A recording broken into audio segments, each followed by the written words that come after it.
Hello. So thank you for coming. The governor came and we just did Tell us your name. Oh, I'm sorry. I'm Jean LaChance. I'm the CEO of Thundermist Health Centers. And today we just did a tour inside to show the governor and all of the services that we provide. We're a medically centered home, family-centered home, and we provide all services for anyone and everyone, whether you have insurance or don't. We take all comers. And we have a convenient care service 365 days a year, so we're open every day of the year for your needs. Walk in, whether you're a Thundermist patient or not. And as a patient, we offer primary care here. We have the behavioral health services, social services, and any support that you would need coming in the door. And we were just able to show in some of our programs, our residents are in today. We do several residencies and trying to work with the workforce and get people up and coming. So we're included with the education system. So that is the summary, I think, Yes. of the tour. We saw everything and talked about a lot. So with that, I'll hand it over to the governor. Yeah, I'll just say that we're looking at health as being as a real critical issue, and Thundermist provides great services around the state of Rhode Island. Services over 50,000 clients at any given time, and the services. I'll let them explain the services that they have, and I also wanted to be here with Dr. Bandy to make sure that we got her out and running in terms of her new role at Department of Health, which we're very happy about that. But we talked about not only the services but who is being served, and also talking about the families that are being served, and we're really trying to make sure we connect in. We know that there's a need for more staffing in the healthcare industry coming out of the pandemic, and we want to make sure that we're doing everything we can to make that happen, and we're exchanging ideas of how that could happen as well. And also we want to make sure that we're doing everything we can on the job training side of the thing, so that clients that do come here, even though all income levels are served, we want to make sure that there's opportunity and people are aware of those employment opportunities so they can increase their incomes. But Doctor, you want to give a couple observations, or you can? Yeah. Sure. Thank you, Governor. I truly am very honored to have been. Yes. See, those sirens always kind of get in the way. Exactly. Thank you. Yes. Good. Governor, I just wanted to say thank you. I'm really honored to have been offered this role as the Interim Health Director for the Department of Health. I've been here working at the Department of Health for 30 years. I'm very familiar with the programs, the people, the operations. So as we all know, there is a search underway for a permanent person, so I don't expect to be in this role for very long, but as long as I'm here, I'm going to do my best to keep programs going within the department. We have excellent staff who run the programs, who understand the programs, are really good at public health. We have Seema here, who is one of the deputy directors, and Sandra. The two of them are kind of going to be the lead operations folks for running the department until we get someone in a permanent leadership role as well. And yes, and it's very important for us to stabilize after the COVID situation, which we've all been through, and just like every other sector in society, the health department too has to now recoup and stabilize and make sure that all the other programs that were put on the shelf because of the pandemic are mobilized and operational again. And I think this Thundermist Center tour that I just did, it took me back to my days when I was a pediatrician in the state of Virginia, and we had a similar operation in the town of Hampton, where I worked as a pediatrician, and the governor did a tour then, so there was a lot of deja vu about that. But it's an amazing operation for healthcare. This is how all healthcare should be designed. It's all services under one roof, and it's open. Anyone can walk in. It doesn't matter what your social status is, or your income, or your insurance. You're welcomed in here, and everything, including your social needs and your employment needs and managing your life in general, is taken care of by intelligent, informed programs. So I was so impressed. How is the vaccination going for young children? The very young children have only just started. So we've done about the first 500, but we're growing the opportunity mainly among pediatricians in primary practice and everywhere else, including Thundermist here that has open door policy. Anyone can come in 6 months and up and get a vaccine 7 days a week. That is just amazing. So I know I have family members who are here looking for a booster. I'm going to bring them here pretty soon. And I have 2 grandchildren. They're 2 and 4 years old, and they've already got their first doses. So it's going well. And we'll just as we did with all the other vaccine programs, we'll grow it and make it successful. Okay. Governor, what do you want to do for the staff shortage, healthcare workers? How do we want to fix that? We talked about that, and right now there's a great program that they kind of have entry level right here at Thundermist, and they move them right along in their career. So that's certainly a part of the work is internally in the healthcare industry to continue to support that within and advance people through the process. So I think that's part of it. Job training is a good portion of it. I've talked about rethinking Rhode Island College and our universities in terms of how we recruit students and recruit career paths. I know that it was mentioned that CCRI is also, you're working with the leadership at CCRI right now. I just think it's an all-in effort, so you just got to connect all the parts. And that's the role that I play, is to make sure that we identify which sections. That's why we're here today. We know this is an important healthcare facility in the state. A wonderful reuse, by the way, of space.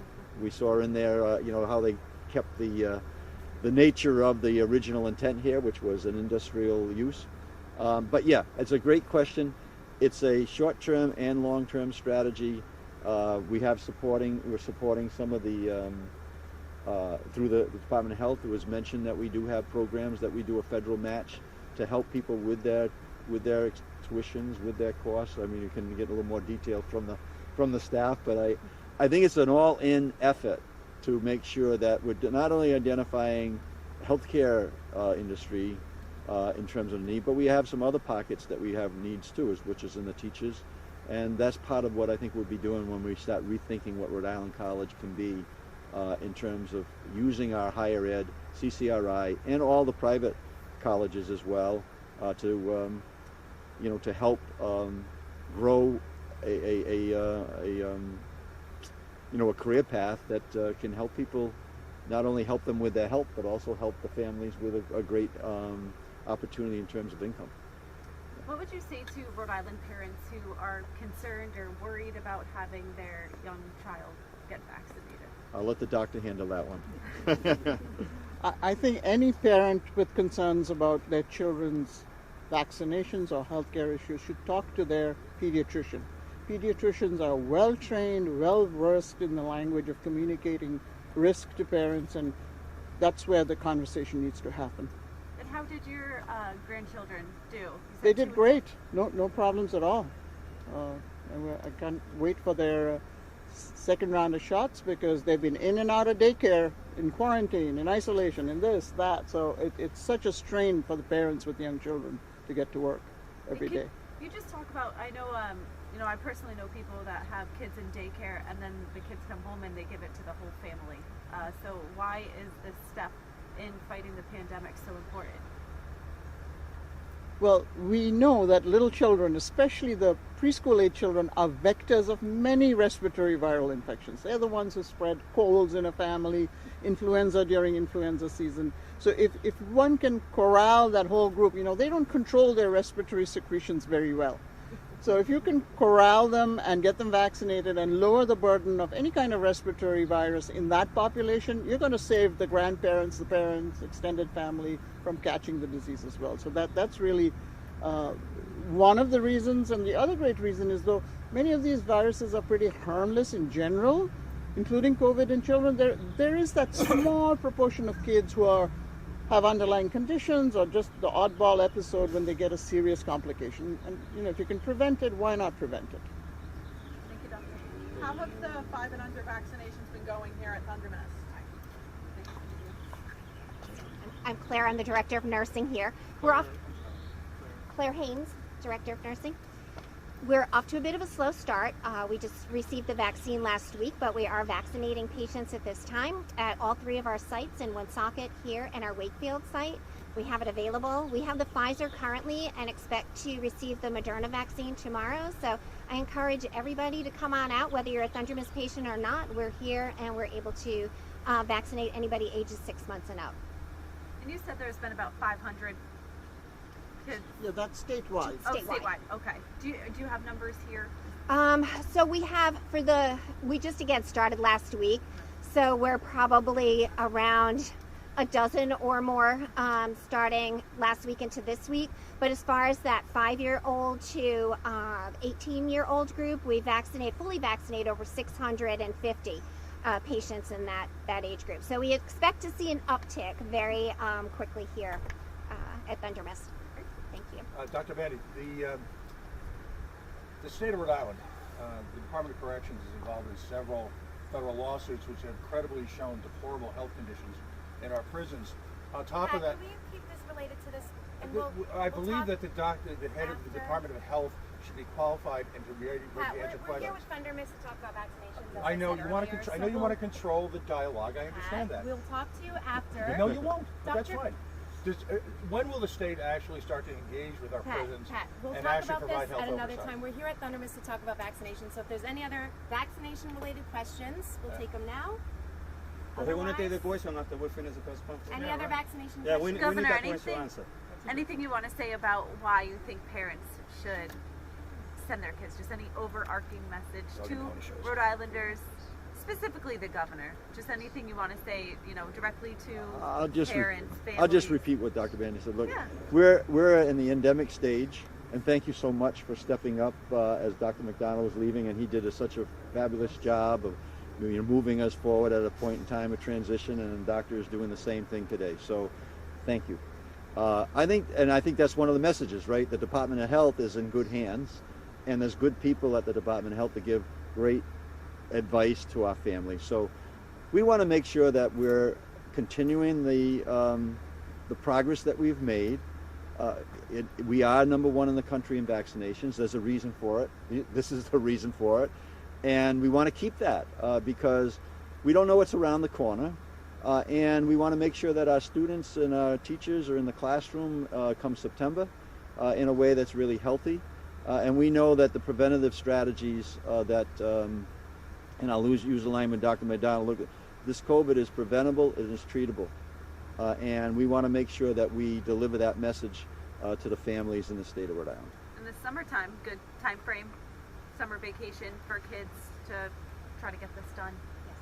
Of course, in advance. Again, we want our students back in the classroom. We know that there's a recovery on learning that we need to really be focused on, and we are. And I'll be in all the schools again, and we're meeting with all the different school departments on this issue, and the Department of Health will be interacting with our schools as an important factor during the summer months. But it also is a time to have a little fun too. So July 4th was a great weekend in Rhode Island, and I was really proud to be in Bristol and up in Chepachet last evening.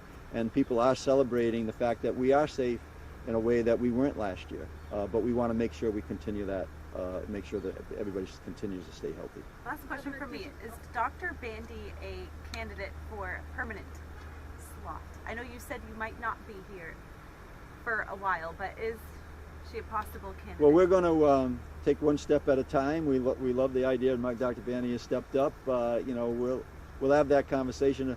Of course, anybody at the Department of Health right now that has the credentials that Dr. Bandy has is a good possibility long term. I happen to believe that you hire from within when you can, but at this point in time, we're just taking one step at a time. We're just thankful that Dr. Bandy is willing to step up and do this important work. How's the process going on the new director? Because you say 3 months ago that you were looking for a new director, a permanent director. Yeah, so I've established exactly the way we're going to handle this. We're going to be reopening a discussion in terms of identifying an individual, and then we'll have that to the because it's a consent by the Senate, right?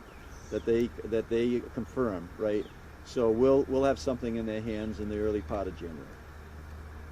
Did you have one last question? Yeah, just a big takeaway from the tour. Any things you saw here you think should be implemented in other spots across the state?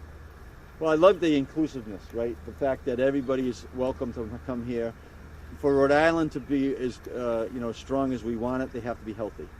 So I happen to have I don't have a medical background, but I did operate a health club for years. We know how important exercise is and nutrition is, and we have a garden right here that is helping with the fresh produce, and we're committed to the idea that a healthy Rhode Island is going to be good for our families, it's going to be good for our economy, and to be here at Thundermist to see all the things that are happening here, this contribution that Thundermist is making, and I'm aware of it.